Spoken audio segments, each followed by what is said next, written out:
Yeah, this way. How are you? I'm alright. What's good? I'm good. I'm good. Where are you joining from? I'm home. Calling from home. Okay, great, great, great. I'm in New York. So thank you so much for Ah, joining us today. I'm Yeah. seeing. I'm seeing Madam Kemi. Yeah, she's here. So after you, I'll definitely put her on. She's waiting. Our our international journalist. Of course. Of course. No time. So how I are greet you? you, ma. I'm alright. I'm alright. Okay, so what's the situation over there right now? You say you're home. I'm guessing Nigeria, right? Wait. Where you call? You not here? No, I'm in New York. Oh yeah. Yeah, Okay. I'm in New York. Yes. I'm not in Nigeria. In fact, I haven't been to Nigeria yet. My plan was to go in December, but let's see, Okay. Let's see. So tell me, how are you coping with everything that's going on, especially in Nigeria? Man, it's been crazy, man. But what can we do? It's our home. We here. Can't run Right, away. Yeah, I'm not gonna run away. You know the right, funny thing is, in as much as Nigeria has all these um, negative vibe, like having the light issues, the bad roads, all these things. Whenever I'm abroad, when I'm in America or in London, I still can't stay more than 3 weeks. I Oh, always want to come wow. back home. I Yeah, always want to be back home. So that's the situation. It's our home. Can't run away from it. We can only hope for it to get better. That's what it that's is. right. That's right. That's right. Home is where it's at, no matter where you go. That's right. Yeah. Have you been following the news in terms of all the rape situation? I've seen a couple of celebs come out to talk about it. What's your take on Yeah. that? Oh yeah, if you're a big fan of Orezi, you know my take on rape. I made a music about rape in 2017. I'm one of the few people who has actually made a record about it. Yeah, I made a video in which I brought out the whole fella vibe in the video. Right. I reenacted the whole fella from clothing to type of video and everything. So I made a song about rape. I put it on my page the moment the whole rape thing was getting really rampant. A couple of days ago, I put it on my page. So my stance on rape has been the same. I think it's a big menace to the society that needs to be caught pretty fast because so many people so many people have been committing this crime, and they've find a way of supposedly gotten free, and nothing Right. has been done to them. You get me? So for that reason, the crime, people just keep perpetrating the crime. People keep doing it. You understand? They keep doing it day in, day out. And the funny thing is, they publicize how this rape situation keeps going on, but they Right. never publicize when these people are being reprimanded or being punished or being sent to jail or convicted. So I think it makes the situation not too scary for rapists. You That's know, right. it makes the situation not too scary for rapists because if there's a strict law that's properly publicized that anybody that rapes is gonna get life imprisonment, castrated, killed, or whatever, if it's being publicized very well that if you rape, we're going to kill you or we're going to do this to you, then people might get scared That's and don't right. want to do it whenever they see the odds. But because it's not being publicized what they do to rapists, it's a little bit attractive to rapists. They keep doing it. Right. They feel like when they do it, everybody's good. I saw a video today, a very annoying video of a guy talking about how he raped a 12-year-old girl. He didn't know. I don't know if he knew the camcorder was on him. He was being videoed. I don't know if he knew, Right. but he was just saying, I did it to the girl. Somebody got to say, you were not even getting police. Say, which police? What can they do to me? Can you imagine? So you get the mentality. So that's what I'm saying. If it's not being publicized, how much of a how heavy the repercussion or the punishment for it is, then it becomes an attractive thing to do to the rapists because they see like, okay, nothing's gonna happen. You know, so when you see a rapist that's been hanged to death, one or two, three of them on social media that hell they hang this person on a raping community, committed rape and they've killed him. Then you start to wonder, next time a rapist want to do it, you begin to wonder, what if I do it and I get caught? You understand? Oh, that's right. Like now, a thief, when you catch a thief in Nigeria, they catch him, he automatically knows he's done for. If he's lucky enough not to be served with jungle justice on the spot, they put a tie on him and burn him. If he's lucky enough to escape that, he knows he's going to be in jail. Then from there, he's going to go to Kirikiri. Before they will even attend to his case in court, he might be there for like 4 or 5 years. He's aware of that already. But I don't know if those rapists are aware of what will be done to them if they are caught. That's right. Most of them see sex crime as minute, like it's small, like it's not a big deal. Yeah. You know. So that's the problem. True. I think that's one of the big problems we have when it comes to rape. That's true. I agree. Some laws need to be put in place, you know, because you know, for the laws need to be put in place. Yeah. Yeah, for me, it's not just the fact that the rape is going on, but it's the fact that now we are preying on little kids. Yeah, if you look at Nigerian media, if you look at Nigerian media, like maybe let's say Instablog or Tunde North or one of these pages, every week you're going to see caption: 57-year-old man caught sleeping with 8-year-old girl. Imagine. 68-year-old man caught sleeping with 12-year-old girl. There's no week you don't get to see that. There's no week. Then the idea of we just coming out to shout and say no to rape on social media, and after a couple of days it dies off. It. That's crazy. It's not enough. Like I'm not a fan. I usually like all those protest things. Not like I don't think it's nice, but I think there's a lot that needs to be done to the judiciary system of Nigeria. It takes more than just protesting. There's a lot that needs to be done, because I feel like one of the biggest problems we have in Nigeria is our judiciary system. Like I said, a country or a community or a sector or a whatever, I don't know the right word right now, but a group of people that don't have laws, rules and regulations governing the body, be it a student association, be it a community, be it, whatever. If they don't have rules and regulations, things can't function well, because then people believe they can do whatever they like, and things can't function well. So if the judiciary system is working, we wouldn't be having this conversation of rape and all these things. Like, I'm not very familiar with American laws or British laws, or but I know for a fact that when you rape a woman in America anyway, is that bad that even when she just says it, before they even know whether you did or not, first of all, they'll carry you. Right. Before they'll now start investigating. So first of all, they're going to pick you up just because she made a phone call or complained that you tried to rape. So before they even think about the investigation, whether it's right or wrong, they're first of all going to pick you up, hold you up in detention at least for a couple of days, then while they start investigating. Sometimes you could, so in Nigeria, it's different. Just because our judiciary system is faulty.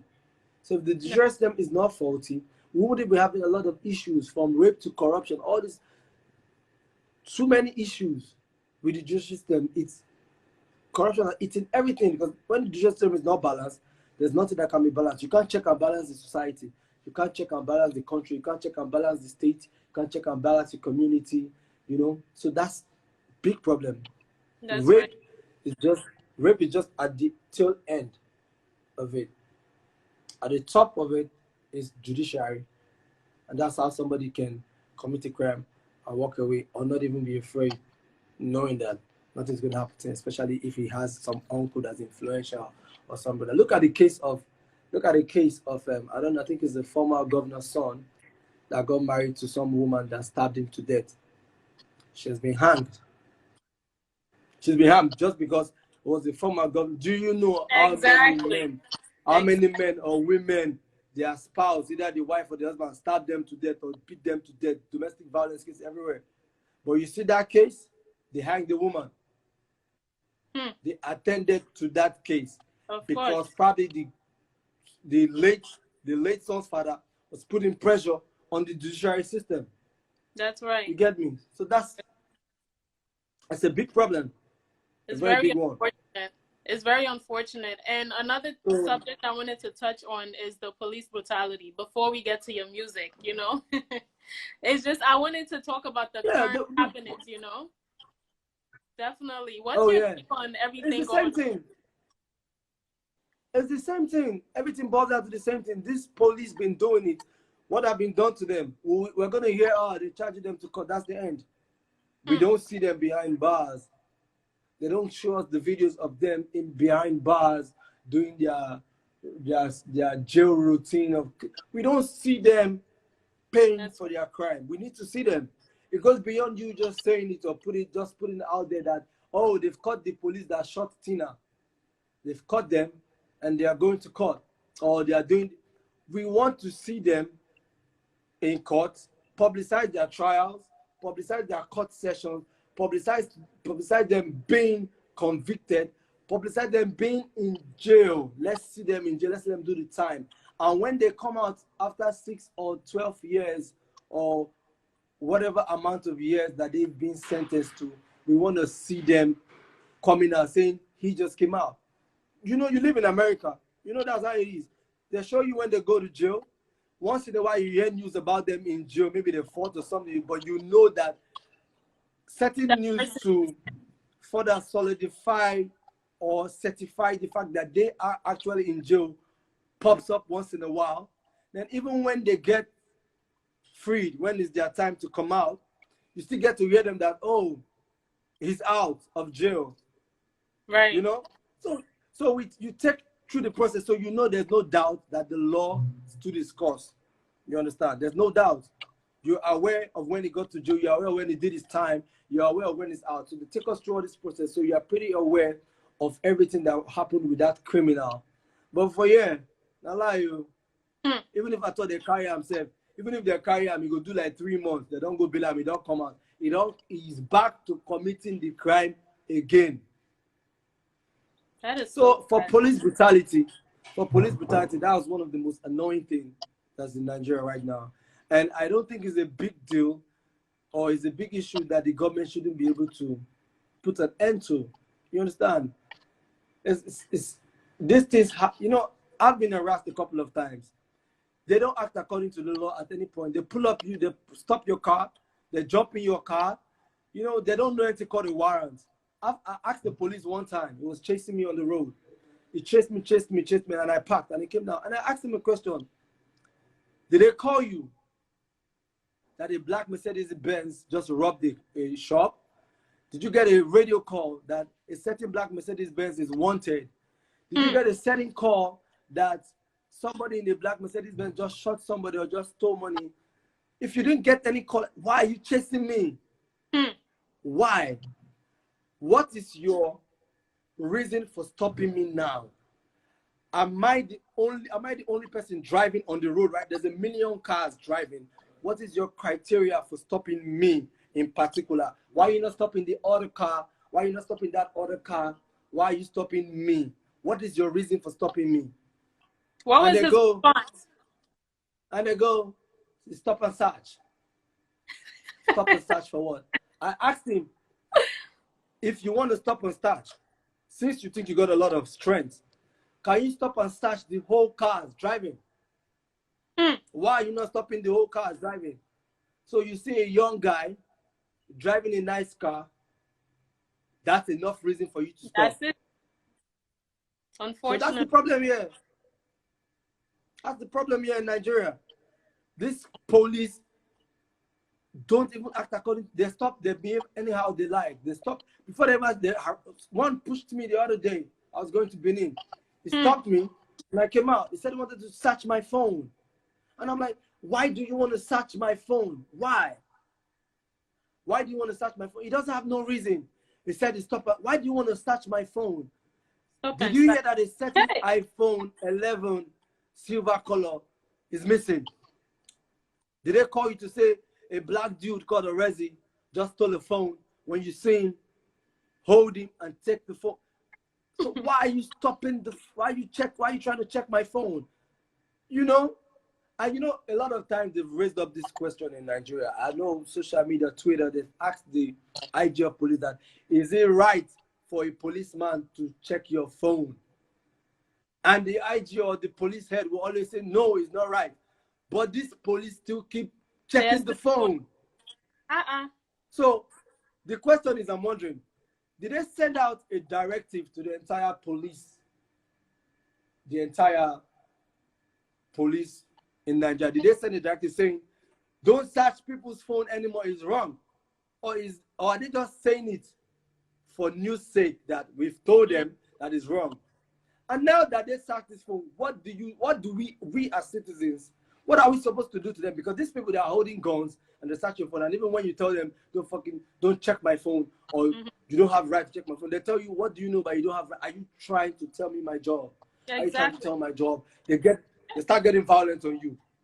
And when they start getting violent on you as a civilian, as a citizen of Nigeria, you don't want to even go violent, because they'll beat you up. They tell you are resisting or you are fighting police. They lock you up. When you get into the station is a different thing, because sometimes they make you write a statement how they want you to write it. I've been a victim of that. I've been a victim of that a couple of years ago. Before I became an artist, I've been a victim of that. A friend of mine sent me $100 from the US. My auntie, sent me $100 from the US. I went to Western Union to cash the money. This was like 6-7 years ago. I got the $100.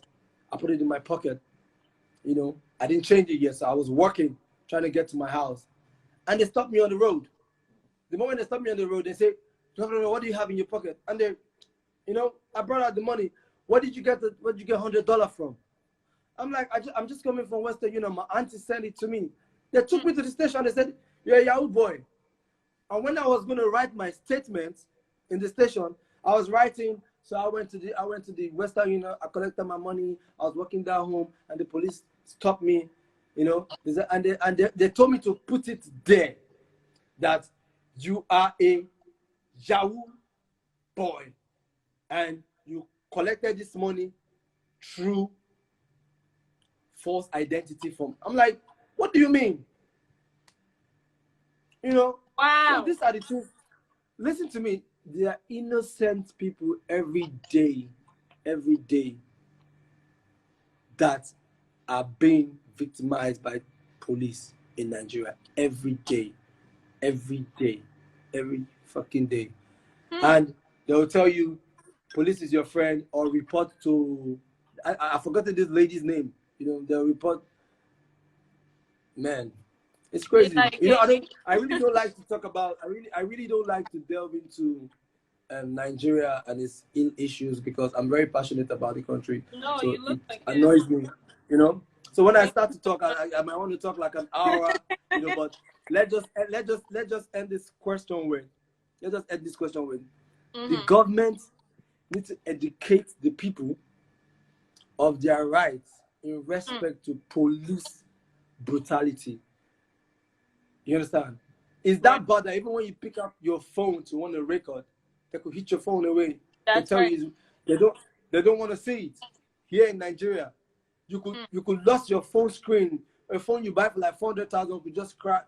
They hit it to the floor in just 1 second, and you don't want that to happen. So you keep your phone to yourself. So you see, these things are what they need to tell us.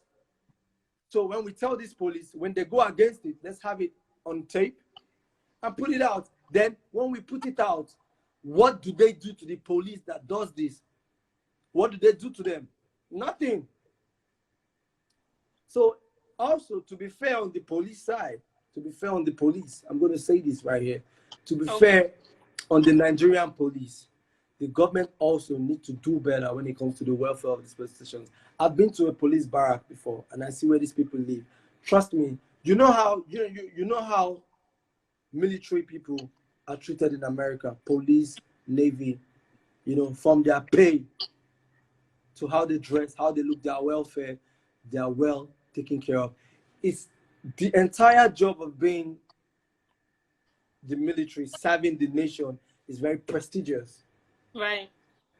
It's very, very prestigious. The accolades and the incentives that comes with being a police officer or a soldier in America. Everything that comes with it is admirable.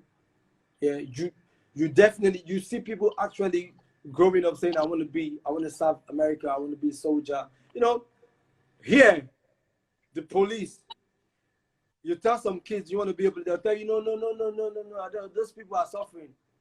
So, yeah, it's like a job nobody wants to do. And when you see them doing this job, they are doing it with all anger. They're not happy. They are not happy. So to be fair on the police, we're also going to tell the government, to also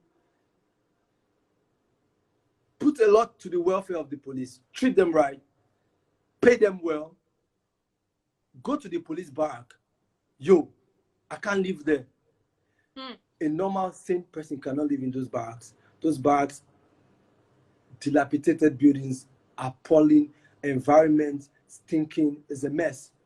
You cannot sleep under the roof in such an environment and come out and be happy and see your fellow man and want to uphold the law with happiness. Never.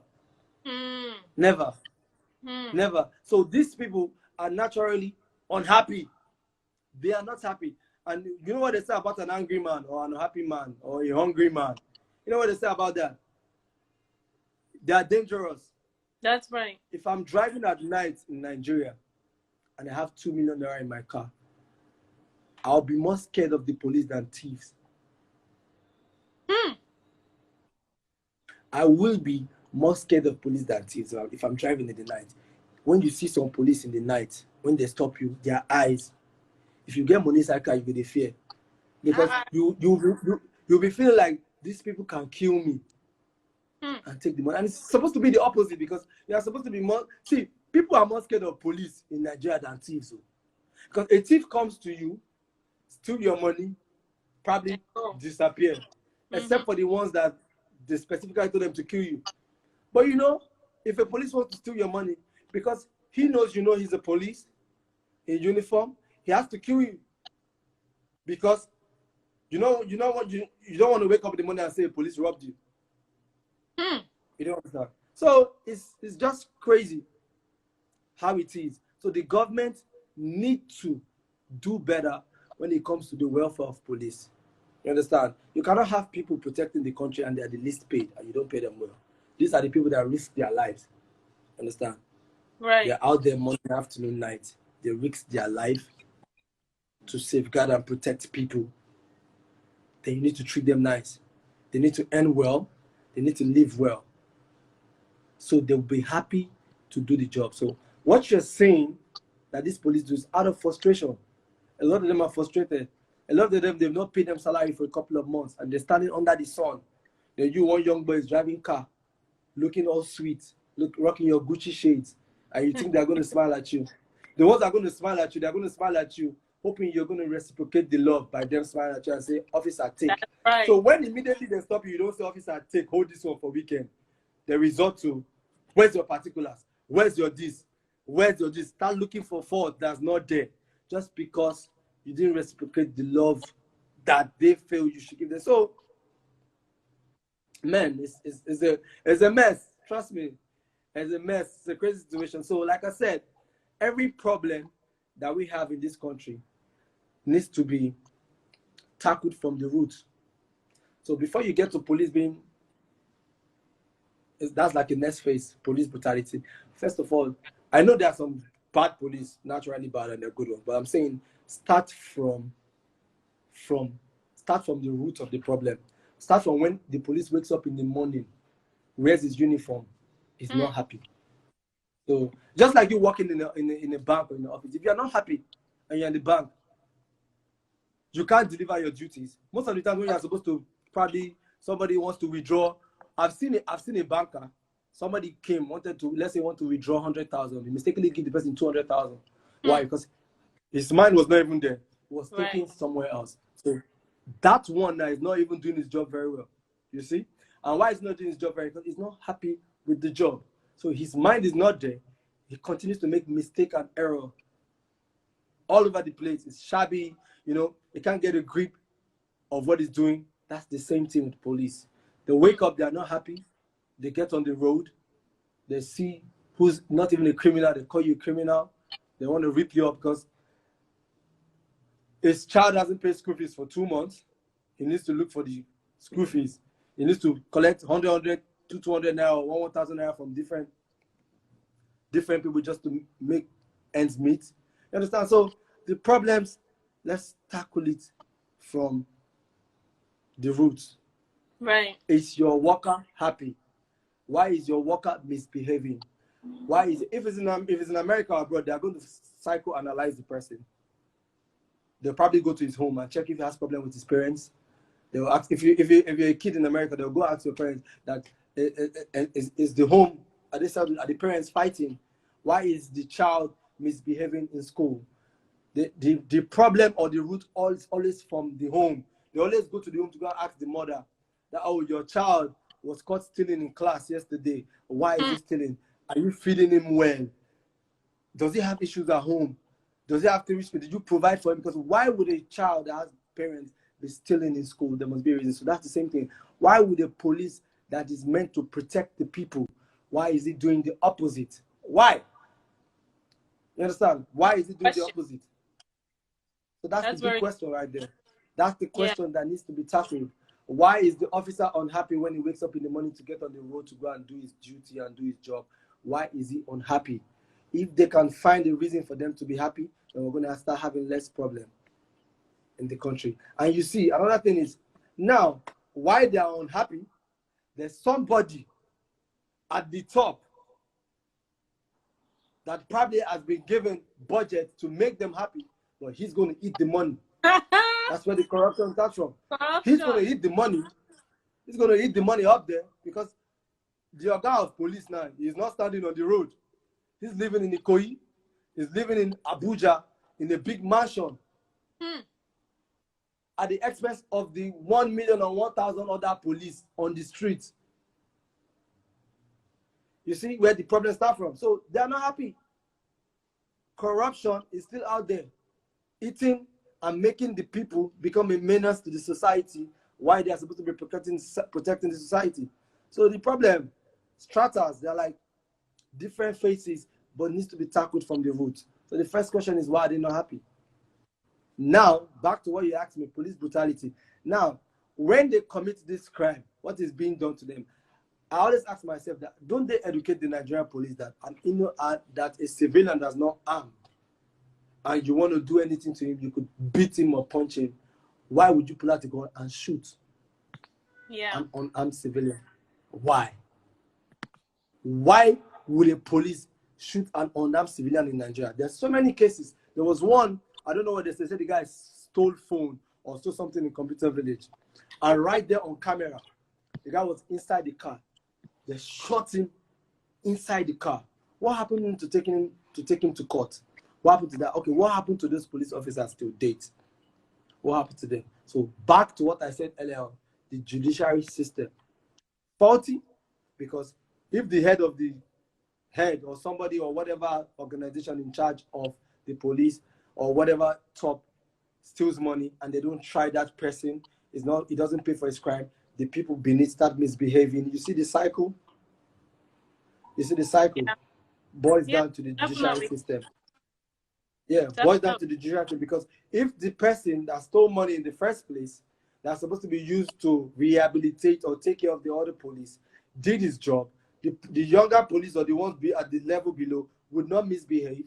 Or if at all, when he committed or stole money, he was tried and convicted, they would have replaced him, and the person that came after him would know that the former person has been jailed for stealing money. He would not steal money. Money will go around. Everybody will be at their best behavior. You see? Right. So it boils down to the judiciary system in the nation. It's faulty. People commit crime.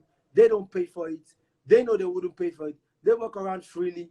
And this ripple effect is what we are saying. The ripple effect is what we are saying. That's right. We have it.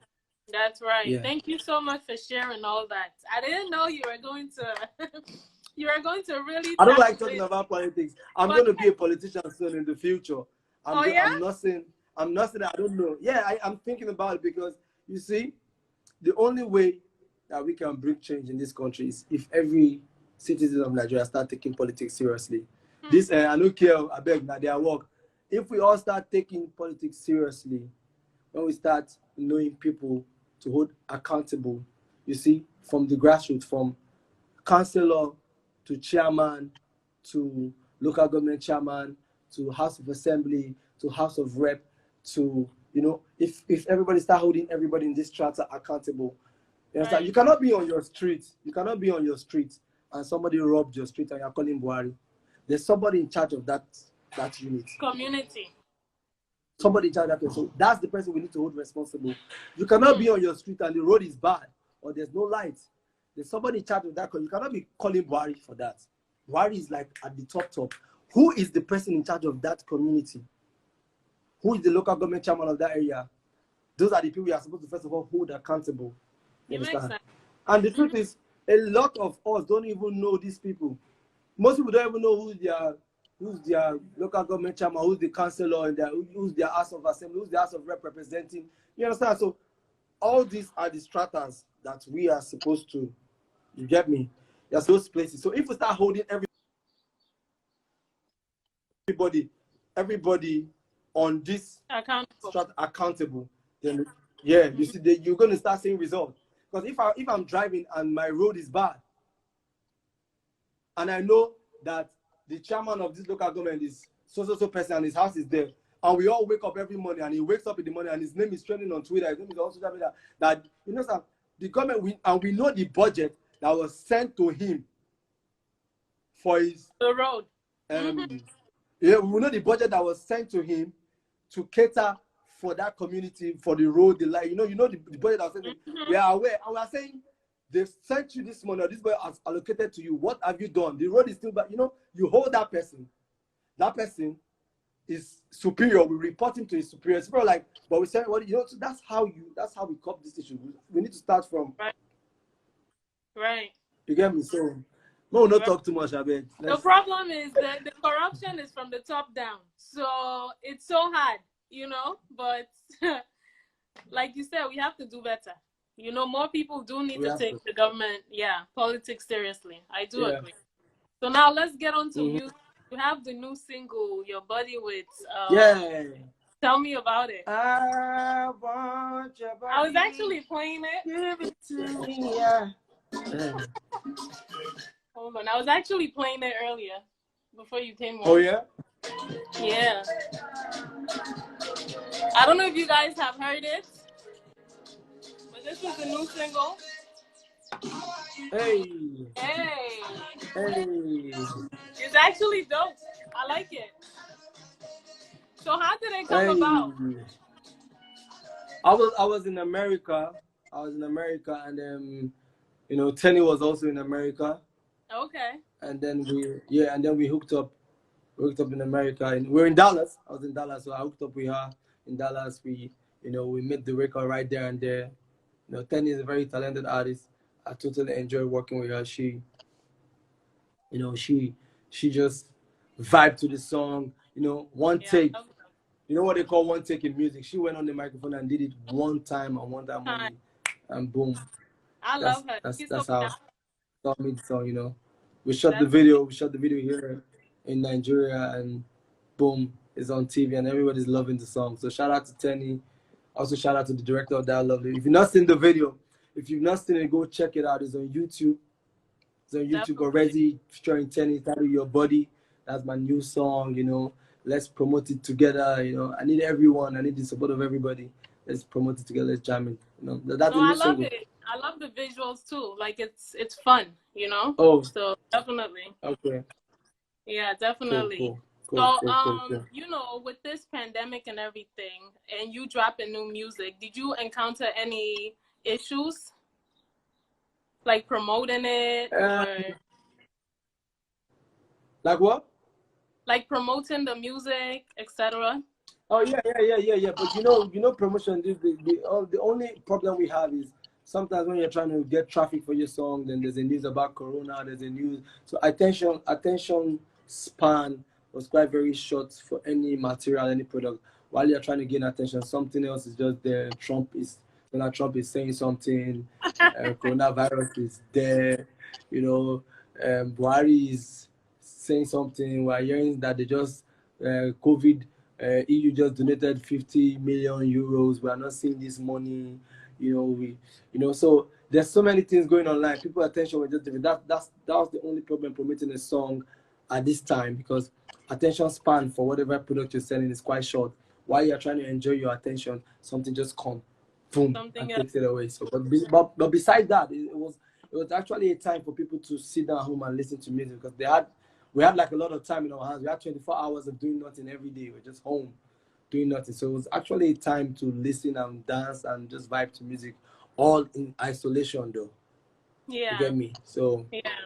It wasn't, I wouldn't say it was like a bad time. It wasn't like really a bad time to release music. Okay, yeah. This is actually the perfect time for streaming, It's perfect. Like you said, everybody's home doing nothing. Unless me, I'm at home, but I'm working. This is work right now. So yeah, amazing. So what made you want to get into music? Oh man, I've always wanted to do music. Has always been my thing, right from when I was a child, from church, from when I was in secondary school, from when I was in primary school. I always be that kid that everybody that teaches people lyrics to music. How come I'm Orezi? What did they talk for this song? What did they say in this music? I'm the one trying to interpret or relate what they say. Even in secondary school, I used to be the one writing lyrics of song for people on paper. Just they want to learn the lyrics. I would know the song, I remember writing Boys to Men lyrics for a couple of friends that wanted to sing for social gathering. They didn't know the lyrics. I'll make love to you like you want me to, and I hold you tight, baby. I used to be the one writing the lyrics for them, then they would go and sing it, So my love for music made me the social prefect when I was in uni, when I was in secondary school. My love for music made me the social prefect unanimously. It was a unanimous decision. Everybody was like, who's going to be able, like, Orezi is the music guy, you understand? So I've been loving music from day one. So when I was in university, when I was in uni, I decided to record my demo for the first time, and I put my lyrics on paper and I sang in the studio, and I sounded really good, because when I was playing for my friends, they were like, is this you? Is this you? Oh, bro, you need to do this. You need to do this. You need to do this. You understand? You need to do this. Right. And before you know, the music started spreading in uni. The moment I finished uni, I decided to go into music fully, and that's the rest, they say, is history. Amazing. I'm glad you mentioned uni, because a lot of artists, they just say, I want to be an artist and don't take school seriously. So that's amazing. So you graduated, I'm guessing. Yeah, I finished. Graduated. Okay. It was hard though. It was quite hard though. I had to, yeah. It was quite hard finishing, yeah. Okay, well, congrats. That's good, So everybody watching, go to school. It even helps your process. It helps your process in terms of writing and stuff. Yeah, that's true, because you can never overemphasize the importance of education. Trust me. You can't pick you can't hold or pick what it does to you. It's just there inbuilt.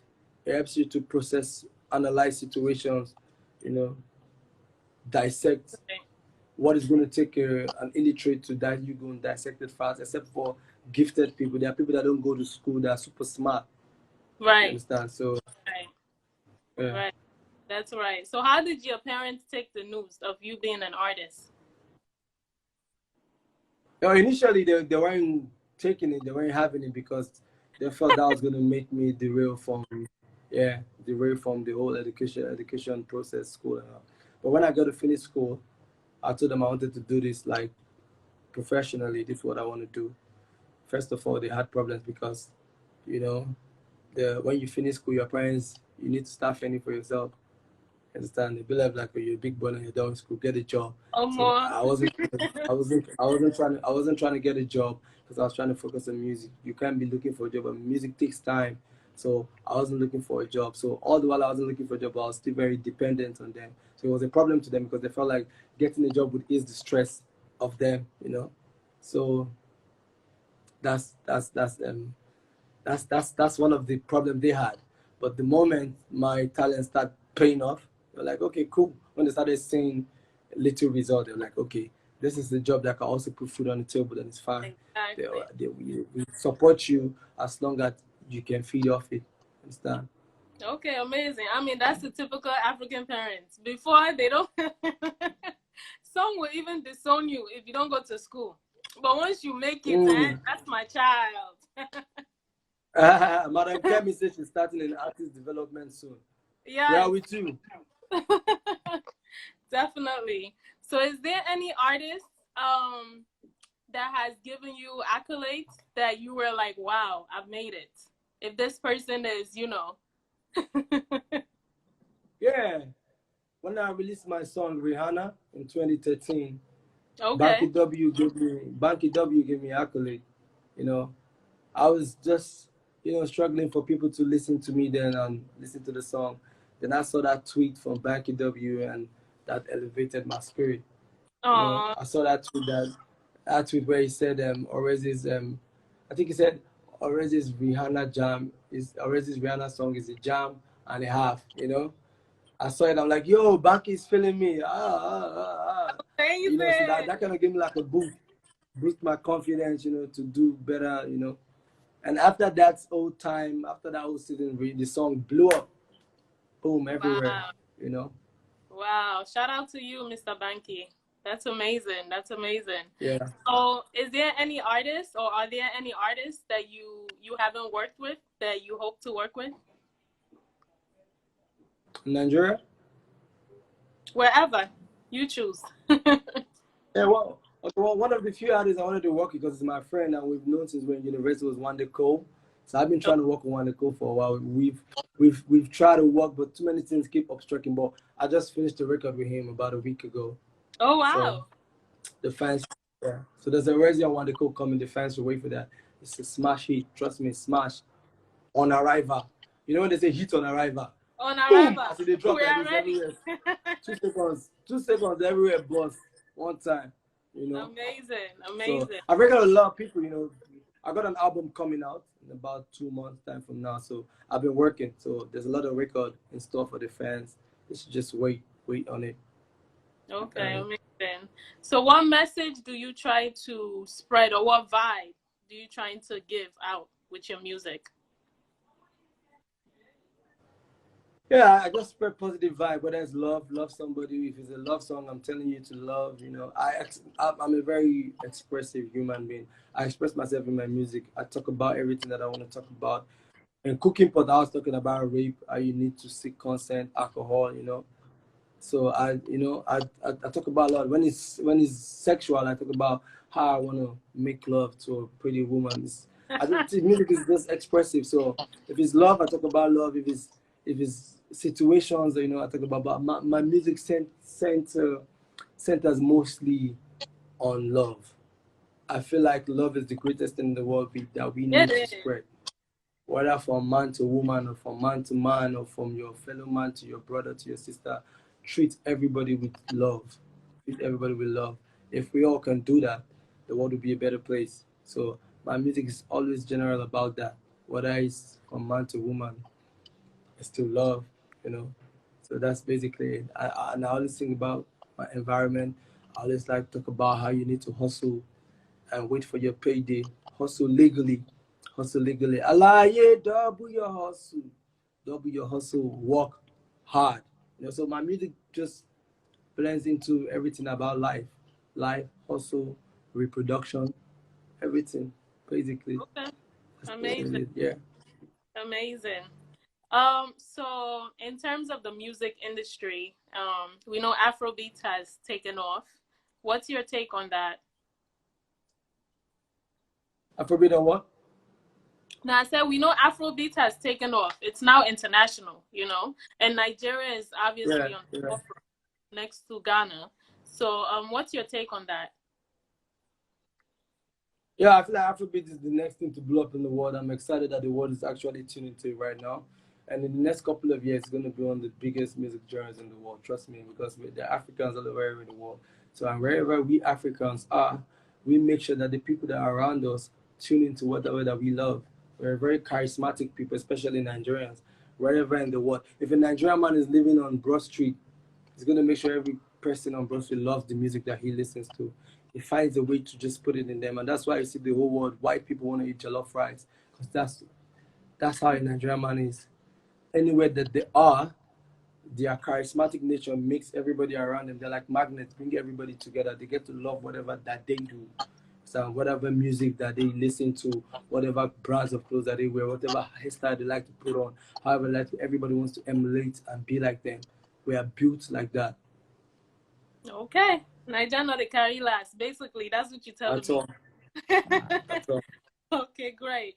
So who are some of the artists, besides yourself, of course, that you think are like killing the game right now, male or female? Oh, what's killing the game right now? There are a lot of them. There's Rema, there's Fireboy, there's Jew Boy, there's Good Girl LA. I love Good Girl LA. There's Bella. Okay. There's yeah, I love Good Girl LA. Then there's this girl, Bella. Trying to remember her name. It's cute girl Bella. There's Thames. These people are killing it. They're doing great. There's Omale. I love this young boy called Omale. Omale. Yeah, there's a lot. Yeah, Omale. Yeah, you need to listen to Omale. It got a song titled "You." It's a great song. That's a dope song. So. Okay, great. Yeah. Well, obviously we're rounding off. Do you have any message that you would like to tell people, or any other news you would like to share with the public? Yeah, I just want to say shout out to everybody that's been rocking with me for like 10 years now. I love every one of you. You guys have been amazing. You've supported me in my down moments. You've been with me. Up moments, you've been with me. Understand? So 2020 is the year. I'm going to put out a lot of records this year. So trust me, I've been working. Just don't leave me yet. Stay with me because we are about to take over the world. If you leave me now, it's your loss. Because I'm about to start winning. Oh, so be with the winning team. Be with the winning team when they are winning. Listen. Don't work hard with us and leave us at the time that we are about to win. Oh. Listen. You are going to regret it. So stay with us. We're about to win. It's about that time. So keep loving me. I love you guys. Keep supporting me. The album drops in August. Watch out for it. Go listen to my new song, Your Body. You guys should be watching my videos. I spend a lot of money. Go and watch it on YouTube. Watch my videos. If you're watching this video now, go to YouTube. Drop your comments. Even you, go and drop your comment on my YouTube. I'll go comment, but I'll watch it. I'll go comment. Drop your comment. Drop it now. Yeah, drop your comment. Encourage. Just all those things that encourages us. Go and drop your comment. Whether you be free with it. If you don't like it, say I don't like. Just drop a comment. You understand? So we want to hear your opinion so that we can do better. So go listen to the video. Go watch the video. Drop your comment. I love you guys, man. There's nothing really much I want to say. Keep following me. Like my pictures. Follow me. Stalk me. I'm open. I'm welcoming you to stalk me. It's okay. Turn on your post notifications for my pictures and my posts. I love you guys, man. It's been amazing. All right. Thank you so much. All right. Okay? All right. Bye. All right. All right, man.